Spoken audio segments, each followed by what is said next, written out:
The old Stratford Town Hall there, which informs a lot of the, inform in the sense that a lot of the information that I'm going to come out with today was taken from a wonderful publication called 50 Years a Borough, published in 1936, celebrating 50 years of the borough of West Ham. And I don't know how many times I've looked at this obelisk and never really taken on board the fact that it is dedicated to Samuel Gurney, who died on the 5th of June 1856 and was a massive figure in the history of this area. One might say in the history of London generally, the Gurney Buxton family as a whole. The reason I'm starting my walk down here in Stratford is I'm on my way to meet another YouTuber, and it came as a result of a question in the recent Q&A, and someone said, it wasn't a question actually, it was a statement, and they said, the Black Lion in Plaistow, best pub in London, fact. And then somebody asked a different question about doing a collab with one of the other London YouTubers, and they mentioned a few names, and one of them specialises in making videos about pubs. London pubs. So it seemed like a natural thing, and luckily for me he jumped into the comments and said, let's do it. So that's where I'm going today. Some of you will know who that is, some of you won't. I'll try and keep the suspense going for as long as possible. I've probably already blown it by putting his face in the thumbnail and his name in the title. However, let's try and keep the air of mystery at this point. And we're on our way to meet another fantastic YouTuber in the Black Lion Plaistow. So I'm going to have to hightail it there through Stratford, and I'll come back and talk about the history of West Ham Park, which I've walked through but not really covered before. Samuel Gurney's part of it. This place here used to be a pie and mash shop.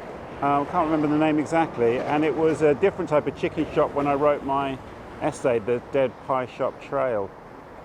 I put the name of the original one here. But it's interesting, they all still carry on as food establishments, a lot of the ones I've surveyed. Beautiful colours in Stratford Park over there. I think what we'll do is we'll come back, because I don't want to leave this notable London YouTuber waiting too long for me in a pub. So I will come back and cover this stuff on the way back home. Towers of Canary Wharf just down there, which really shows the relationship between this area and that great kind of centre of capital. And it's interesting because it's perfectly aligned with the tower of West Ham Church through there, which is one of the oldest churches in London still intact and still holding services. Dates from, I'll put the date on the screen, it dates from around the 12th century though, and it's very close here to West Ham Abbey, Stratford Langthorne Abbey, which is part of the story of Plaistow, where we're going next, which was a great centre of, ecclesiastical life, European ecclesiastical life, not just East London.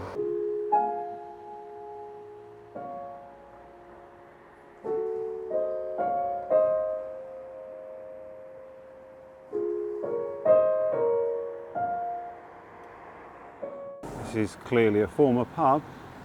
Anyone know what this used to be called here on New Plaistow Road? Actually, the name of that pub is on the other side there. Look, the Railway Tavern. Anyone have any memories of drinking in the Railway Tavern? Wow, massive bare plot here beside Plaistow Station. I would speculate about what it's to become, but it's almost certainly going to become housing, right, I would say. And there it is, the Black Lion. According to the person who commented, sorry I can't remember your name, the best pub in London, fact, the best pub. So we're about to find out. You'll get the opinion of two people, me and the pub YouTuber I'm about to meet. Here he is. Well, we've got crisps, so... I got into trouble over these. Why? I made a video called it was the history of crisps in pubs. And I was talking about how, I've got to qualify these words. A version of the company called Tato made the first ever flavoured crisps that were Really? crisps other than just salt. They used to have the little salt packet in them, so Smith's. Smith's 1920s, the first ever salted crisps manufactured. Cricklewood, right? Cricklewood, yeah. The Crown Inn, just at the back of the Crown Inn. The Crown Inn still exists, it's more of a hotel today. And Tayto, but the Irish version of Tayto were the first company to manufacture a cheese and onion flavour. The first ever flavour that wasn't just salt was cheese and How did onion. you get in trouble? Well, because this is the Northern Ireland version of Wow. Tayto. So there are two different. Weirdly, there are two different companies with the same name. There is one. Presumably, at some point, they had some shared history, but there is one based in Northern Ireland, and it has this kind of branding. There is one based in the Republic of Ireland, has slightly different branding. It was the company based in the Republic of Ireland that had the first ever cheese and onion flavour, the first ever flavoured crisp. And they beat everyone else by months. It was, there was this very, the 1950s was this sort of hotbed for crisp flavour innovation. Within months of Tayto doing that, I think Walker's had copied. Walker's were a relatively new company then, but they'd copied with a cheese and onion. If you were starting from scratch, would that have been... I'm interested that that's the original one, because you think you'd have gone for salt and vinegar because of the chips. Yeah, it seems so obvious. And yet salt and vinegar is a flavour that's almost unheard of in the US. It barely exists. I mean, it's an import. It's considered sort of exotic food. The idea of salt and vinegar crisps in America is quite rare. It's a British idea. In Australia, when I went there in the 90s, it might be different now. When I went there in the 90s, we might need to reframe slightly, John. We'll just do this in a kind of very rustic, naturalistic way to meet the setting, because I want to chop your head would be out of shot. What's interesting, when I went to Australia in the 90s, because here I think like salt and vinegar or cheese and onion are the two, that's what everyone eats, right? Or they did. And in Australia it was chicken. Wow. And they called them chips, not crisps. So I was working in a bar and people come in, can I have some chicken chips? And I was like, everything about that sentence is wrong for me. Sort of makes me think of 1980s pub meals, so it was some chicken in a basket. Chicken in a basket meal. But like 80% of people went for chicken. We've jumped straight into banter because I'm here with Tweedy Pubs, the wonderful Tweedy Pubs. Hi. I'm pretty sure most of you will watch Tweedy Pubs. We're having, well, we're not sure if we got the right beers. I think they put the beers in a different, but I thought I was having a pint of Mighty Oak from Malden in Essex. And John's having, what's yours again? Well, I hoped I was ordering Boltmaker from Timothy Taylor's, but it looks like we may have ended up with the other way around. But I think they put them in a different glass. Maybe, yeah, just to mess with us. And the tatios are now a prop, so I can't actually eat the tatios. So this is like that question, it wasn't a question, it was a statement in the Q&A that this is the best pub in London. In fact, I think it's spectacular. This is my first time here, but I walked into here and it's incredibly pubby. I don't know if this is an adjective that I invented, but everyone seems to get it. But do they? What do you mean by pubby? Pubby, it feels like a pub. Yeah, it's interesting actually. It's like, to put it into the language that the viewers, a lot of my viewers, we might have the same demographic, but mine are of my age.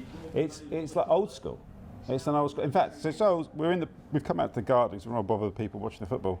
There's a screen with a footy in the garden and great speakers at it. So if you come out for a cigarette, you're not going to miss the thing again. It's Arsenal losing against Newcastle up there. I've got a lot of Arsenal fans that watch this, so I'm not going to make any comment. I used to live in Highbury as well. When the Highbury was the ground, I used to live up there. I live in Kentish Town, so it is pretty close to home there as well. It's not far from Holloway Road. Yeah, Holloway Road, Kentish Town. That's definite Arsenal territory. Yeah. You've been walking around pubs for. You used to do a channel called, you probably still do it. You still do Tweedy walks. Yeah. And the name comes from your jacket. Yeah, an outdoorsy channel. Yeah. I mean, Tweedy is a. So my real name is John. So two Johns here.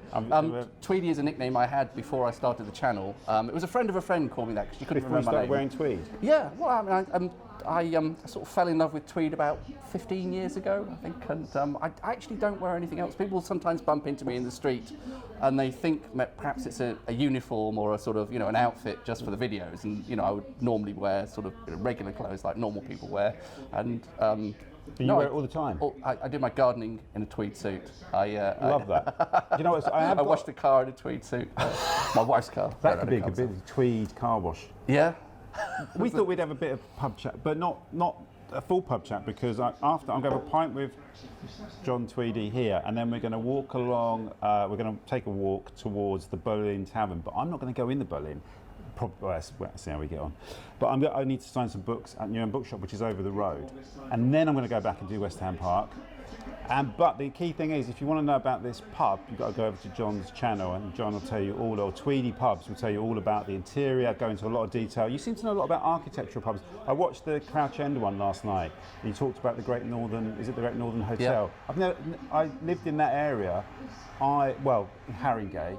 Never came across that pub. Yeah, it's very close to Hornsey Station, the Great Northern Railway. Confusingly, there's a Great Northern Railway Tavern in close by. There's also a railway tavern in Railway Taverns in Crouch End. I mean, I think you featured that in a video, haven't you? I think you call that as sort of a classic Crouch End pub. And you had the King's Head as well, which is where I think the King's Head is the last place I did a stand-up gig.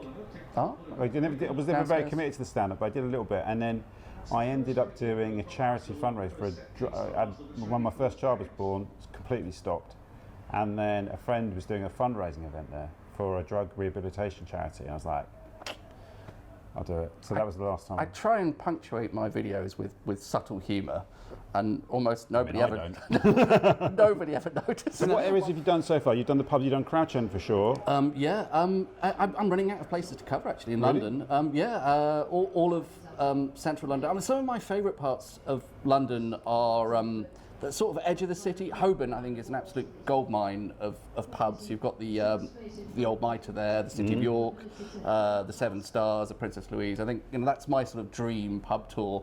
Is if I only had to do one, it would be around Holborn, and then the Belgravia is a surprisingly great. Interesting. Yeah, I mean, it's an area you would not think to find. And what are the pubs there? Pubs. The Star Tavern, famous for where the great train robbery was planned, and they're all sort of mews pubs. They're all kind of in the backstreets. Yeah. And the idea was that they were originally there, sort of serving the servants of the big houses, but somehow, unlike Chelsea, where all the pubs have eventually turned into gastropubs. They're too bougie around Chelsea now, aren't they? Yeah. In Belgravia, they've stayed as pubs, and it's amazing when you think of all the sort of the wealth in that area, and it's hard to imagine the people who own those big houses having a pint of Spitfire at a couple of them are Shepherd Neame pubs. It's kind of hard to imagine how they stay so pubby, but they do somehow. I suppose there are still offices nearby, and part of their trade is so that's Kentish Town is of course somewhere that's very close to home for me. What's your favourite pub? There's a real ale pub there. I've never been to. The Pineapple is a sort of world famous, London famous pub that people, but actually also the Southampton Arms. I mean, perhaps that's what you're thinking of. The Southampton Arms was always a sort of destination pub. People would travel across London to go to that. At one time, it had as many as 10 hand pumps, 10 real ales, and 6 ciders on pumps. You haven't done Leytonstone yet, have you? No. I probably East London is one of the general broader areas that I haven't covered quite as much. So you're starting in Plaistow, which is interesting because a lot of people. And Plaistow, I'm taking the pronunciation from Ian Dury because he has the great song Plaistow Patricia. Right. Yeah, I've been trying to train myself how to say this today. And I would like to say Plaistow, but then so I've been reminding myself it's more Pleistocene than Plaistow.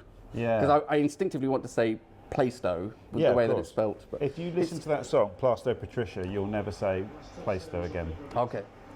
Yeah, although I don't think Ian Dury has any connection to but Plaistow. I just think I think he liked the intonation of it, the way it scanned. But that's the way I learned it. So Plaistow's a really interesting place to start because when I lived as a student, like in Forest Gate, I lived either side of West Ham Park.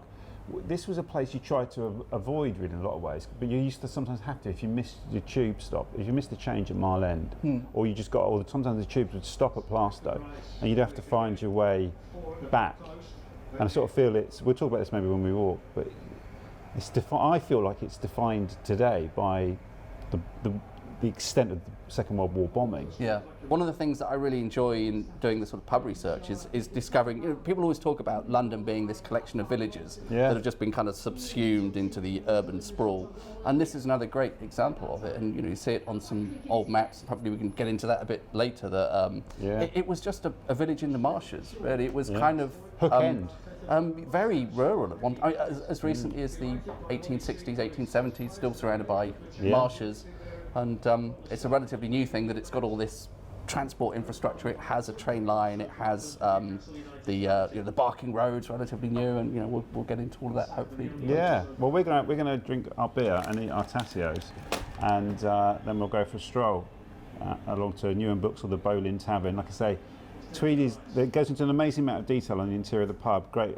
I'm going to, off camera, I'm going to talk to you about architecture, because you seem to know a lot about architecture. Do you have some sort of training in architecture? Just faking it. You're doing it very well. Anyway, we're going to have a pint. It's midday, so it's 12:30, so I'm going to be 3 sheets to the wind by the time we set out on the road, but there you go. See you after we've had a pint. Cheers. Cheers. So just opposite the Black Line, this street here, which I think is Sweet Street, it just looks like a remnant of the old village, Plaistow. You can see they're dropping away towards the River Canary Wharf on the other side. So me and John just enjoyed our lovely pint in the Black Line. What a great pub. Fantastic. And like I said, the detail of the pub and all of that will be in John's video, and the history, 18th century coaching in and all that. Where were the coaches going, John asked, but yeah, we answer that. We kind of look at that in John's video. We're just going to take a route, a stroll towards the Bowling Tavern, where our paths will diverge, and I'll go and sign books and then go back to West Ham Park, and John's going to carry on to do more pubs in the area, and I'm going to follow your route slightly. Well, yeah, I think we have some dead pubs, which are always kind of bittersweet to look at, but possibly even the first one just here, which was, this building here was the Coach and Horses, and I think it's currently being redeveloped. Possibly it looks like it's going to be some mixture of residential and maybe offices, but this was at least as old as the Black Lion where we were just now. Mid 18th century, there are clear records of this existing here, but it's almost hard to get a sense of this as a pub anymore. I don't know, is it easier on this side? I think this is actually a listed building as well, so it can't be completely removed. But I don't know how you feel, John, if you were walking past this, would you have any sense that this was ever a pub in its current state? No, I don't think you would. I don't think you would at all. And it's interesting, it takes us at the beginning of, I'll never get it right, but Balaam Street. And I think Balaam, when I was writing my book, This Other London, I write about Balaam Street, and I think it's an Old Testament character, although the name is often said to come from one of the local lords of the manor. John Tweedy Pubs, John Tweedy has pointed out this is a significant location, John. Yeah, well, this was the home of Luke Howard. I don't know if many of you would have heard of him, but he's often referred to as the godfather of clouds in the very early 19th century. Around about 1803, 1805, he presented a lecture on the modification of clouds to the Archean Society, I think they were called, and he was later a member of the Royal Society. And he came up with the first, and still used today, system for the classification of clouds. I think he had 3 major categories of clouds. Cumulus, which is the little white fluffy clouds, the sort of cotton wool ball type clouds, like the, is that a song by the All? Yeah. Yeah, little white fluffy clouds. Yeah. That, yeah. And then stratus, I think, is probably what we're seeing today when cloud is in a flat sheet. Yeah. We have this sort of grey, overcast sort of day. I think this will be called stratus. And then cirrus, I think, is the 3rd major classification, and that's sort of wispy trails of clouds, that sort of salmon flesh kind of effect, that kind of thing. And then there are all these permutations in between. So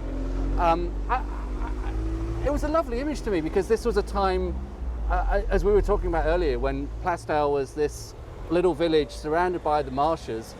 Luke Howard lived here, and I like to imagine him going on these walks out in the marshes, staring at clouds, and he was a completely amateur scientist. He came up with this system for identifying clouds and putting them into these groups just based on amateur observations of his walks in this surrounding area. Wow, that's lovely. And what's interesting, what name of Plaistow are you going with? Because there's two versions. There's 2 versions that come up on it. Yeah. Hugh de Plaz. Hugh de Plaz. And then the other one being a place of sport. I actually prefer the second one, yeah. And only because there is a tenuous segue to this. That right here we have a pub that was formerly called the Greyhound, and we're right on the edge now of Plaistow Park. Yeah. And I imagine with this being a former pub called the Greyhound, that likely there would have been greyhound racing. The park only really dates to the 1890s, and I think it was originally called the Ballam Street Recreation Ground, which doesn't quite roll off the tongue in the same way that Plaistow Park does. But it had always been a bit of green, open land there, and I imagine at some point in history there were probably greyhound races at the back of this pub, and that sort of plays into the idea of Plaistow, the origin of the name being as a sort of playing field, a place where playing took place, including presumably greyhound races. A place of sport. Today, Kate's Cafe and Restaurant, but back then the Greyhound, and I think for a while the Greyhound and Hare as well. Again, 18th century pub. This would have been here around the same time as the Black Lion, mid 18th century, and the Coach and Horses that we saw on the corner there.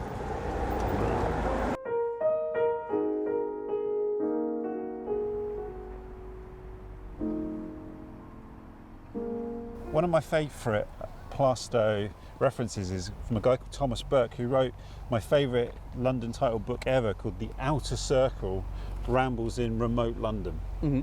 And he loved Plaistow, but he talked about Plaistovians, number one, so he called the people that lived in Plaistow Plaistovians. Mm-hmm. So which I don't think anyone ever references again. But he said the people of Plaistow are full of beans. And the thing with beans is beans are said to promote brain activity. So the people of Plaistow are very brainy people. And what I love is there's a publication, the Borough publication, when they celebrated 50 years of the Borough of West Ham, they produced this lovely book called 50 Years of Borough. And they quote this whole bit from Thomas Burke's book. So that was published in 1936. They repeat Burke's idea about the people of Plaistow being brainy and very politically engaged and full of beans. From 1921. I wonder if that partly relates to Luke Howard and his clouds and the sort of amateur scientists. And the place of sport thing as well is interesting, because the Duke of Cumberland had a house here called Cumberland House, but it was his racing stud farm. Oh, okay. Obviously it was already called Plaistow. Yeah. It's referenced in the 12th century, isn't it? But I don't know, it's another echo of it being a place of sport. Yeah. Let's carry on and look. Yeah. You want to show me something on the far side of the park? Yes.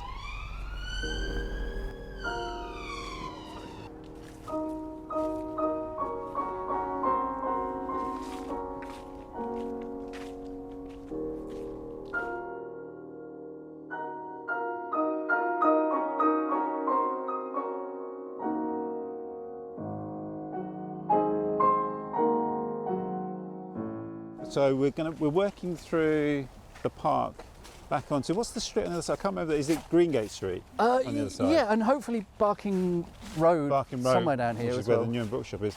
But on the corner of the park somewhere here, and I did mention this in a previous video, you've got a place that marks the site of Essex Lodge, which was home to the Earl of Essex, who was beheaded by Elizabeth I. But it's said that they were lovers. Okay. Well, he certainly courted Elizabeth I, but it's believed that he was one of her lovers. Virgin Queen. I don't think anyone's buying the Virgin Queen stuff, are they? But he had a mansion here, along with the Duke of Cumberland had a mansion here.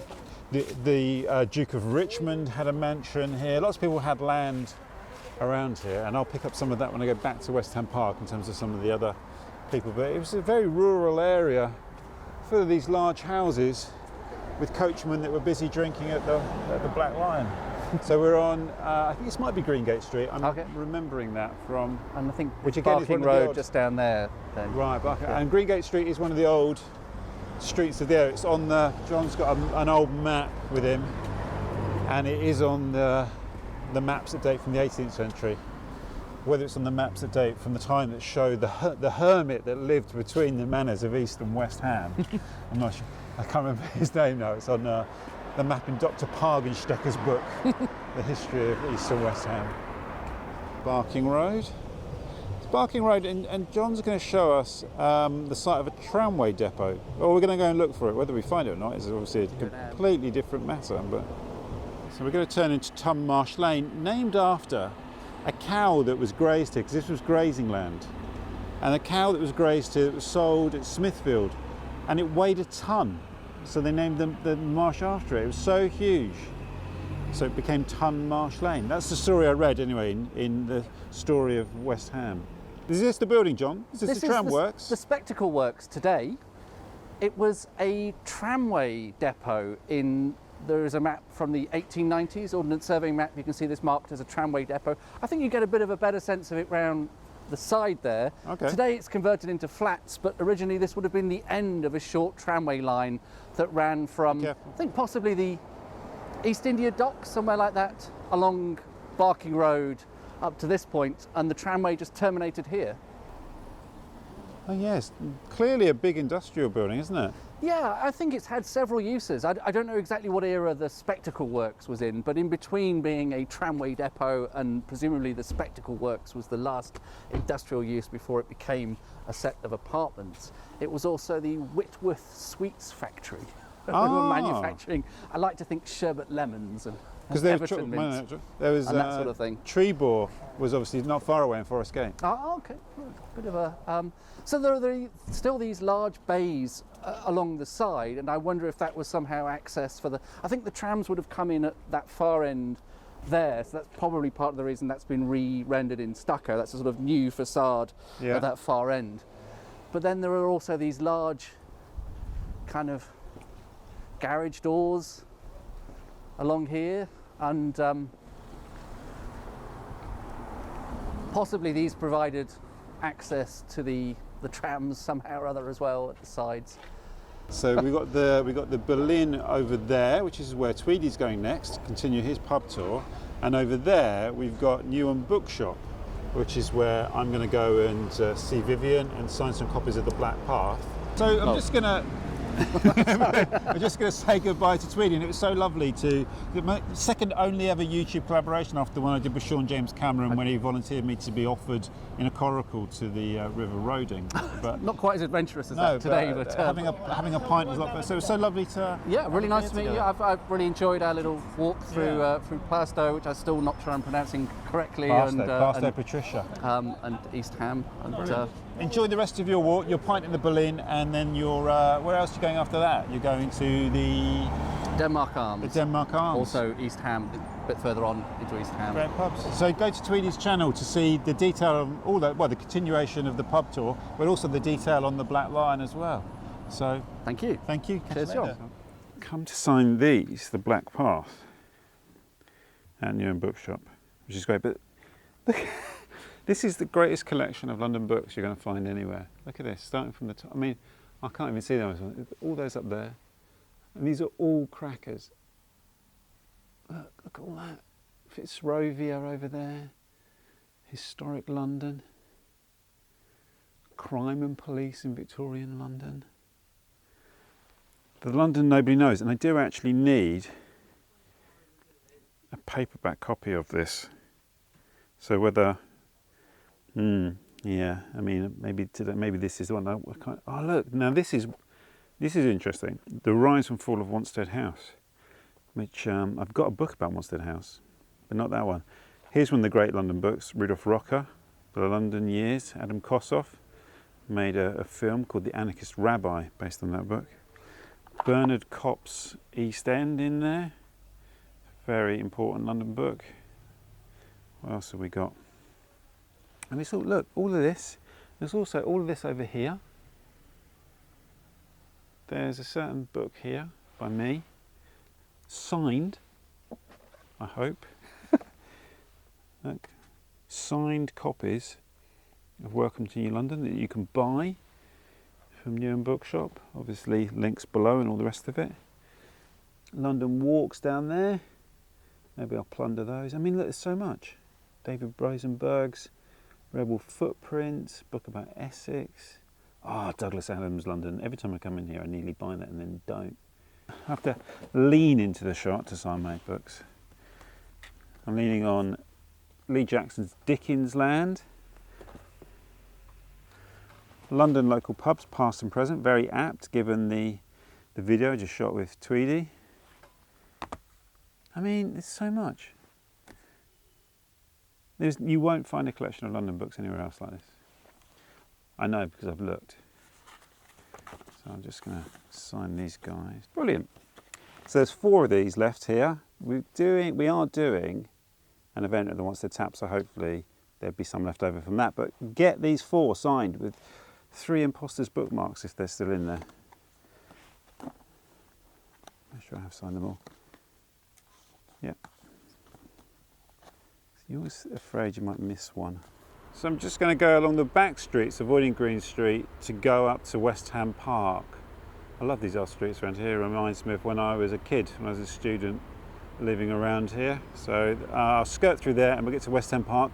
We'll talk about West Ham Park, a very important but underrated open space. This is Southern Road. Now this is something to look up afterwards. This old building here, my guess is that was a hospital of some description. Perhaps it was a school, a technical school or something like that. It's an interesting old building, isn't it? This is Western Road. Louise Cottage, which dates from 1876.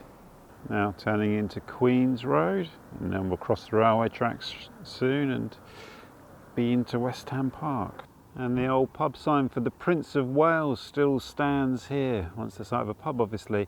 And I remember hearing as a child that as long as they kept the sign there, it meant that one day a pub could return to this land. I guess that the licence still carried forth or something, but some significance to keeping the pub sign there.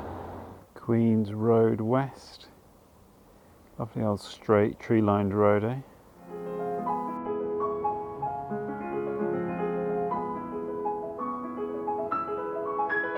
This is a beautiful, this is our old church. It's probably turn of the century, isn't it? But it's, I think it's a gospel church here, just on Harold Road. And Harold Road really resonates with me as a place of my student years. We lived not far away from here, over 2 years, but this area was full of student houses when I was here, between 89 and 91. It's real student land. I wonder where all the students live now. So I've come out onto Plaistow Road. There's a blue plaque over there. Let's go and see who that is for on that very modest house. So Mary Renault, writer, 1905 to 1983, born and lived here. I've never heard of Mary Renault. Any of you read Mary Renault? I should look her up and put some titles of her works on the screen. So here we have West Ham Park. It's nearly 4 o'clock, so we might find that we don't have very long in the park. So let's enter, I'll walk up Upton Lane, but this side here, Portway. When I was researching my book, This Other London, I came across the fact that the Portway is believed to be a Roman road that ran parallel to the Romford Road, the major Roman road. But I can't quite remember where it ran to, or whether people knew where it ran to, but my guess is that it went to Barking. West Ham Park, such a beautiful grand park. This is one of the finest parks in London, have no doubt. And it's got some great stories as well contained within it. You can see here that it's owned by the City of London, the Corporation of London. And this bunting also tells us that actually it's a good time to come, because this year is the 150th anniversary, 1874 to 2024. I think it was the 8th of June. And you might legitimately ask yourself how this park came to be in the possession of the City of London, being so far away as it is from the square mile. This cairn here, this pile of stones, marks the site of the grand house that stood here, that became Ham House, having previously been Upton House. And the park is the remnants of the grounds that were created here over a period of time. The first house on the site was Rook Hall. That's the first sort of record of this area that was recorded in the 16th century. And then it became the possession of a guy called Admiral Elliot, who planted cedars in the ground, and cedars was used as the name for the house where Elizabeth Fry later lived. At some point in the 18th century, it became the possession of Dr Fothergill, the famous botanist who created the botanical gardens here with exotic plants and trees that was at the time said to rival Kew Gardens as the second grandest botanical gardens in the world. It became world famous with all sorts of plants here, and there is a botanical gardens still on the site. Whether that is Dr Fothergill's or not, I'm not entirely sure, but the grounds that Fothergill planted, the gardens, stretched as far as Romford Road. when Dr Fothergill died in 1780, the land was broken into plots and sold off in plots, including the house, and it eventually came into possession of Samuel Gurney, who we saw Samuel Gurney's obelisk at the beginning of the walk there on Stratford Broadway. The Gurneys were a very influential Norfolk banking family. Gurney's bank was considered to be the banker's banker.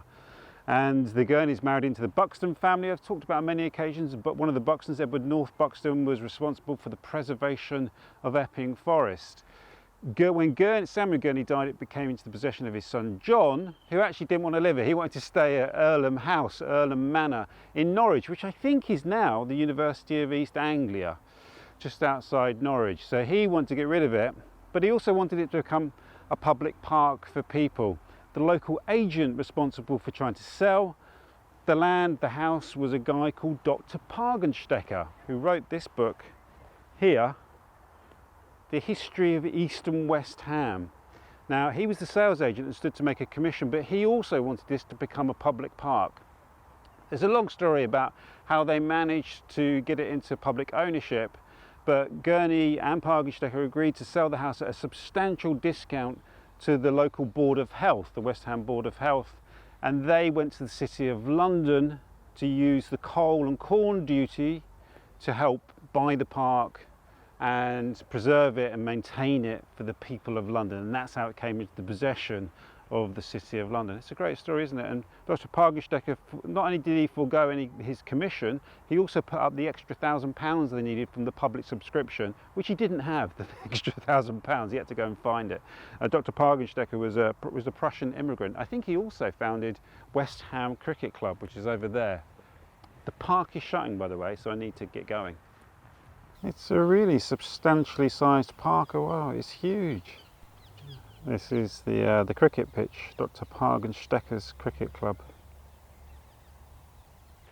The park keepers are blowing the whistles, rounding everybody up. No one wants to leave the park. It's such a beautiful park to be in. So it's definitely time for me to head out now, to head home. Thank you for coming along today. Thanks for Tweedy Pubs for meeting at the Black Lion. Thanks to whoever instigated, I'll put the name up on the screen, whoever instigated this escapade, this pub-driven escapade, starting at the Black Lion Plaistow.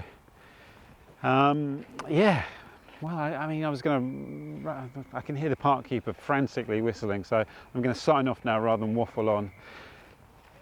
Thanks for coming along, and as I always like to say, I look forward to seeing the next walk, wherever that may be. No idea at all. No idea at all. If I get locked in the park, maybe it'll just be a series about me living in West Ham Park. It's over the meadow, over the stream, it's where I am going and where I have been. It's been a long day now, it's time for a beer, and now for home, of course I must steer. It's over the meadow,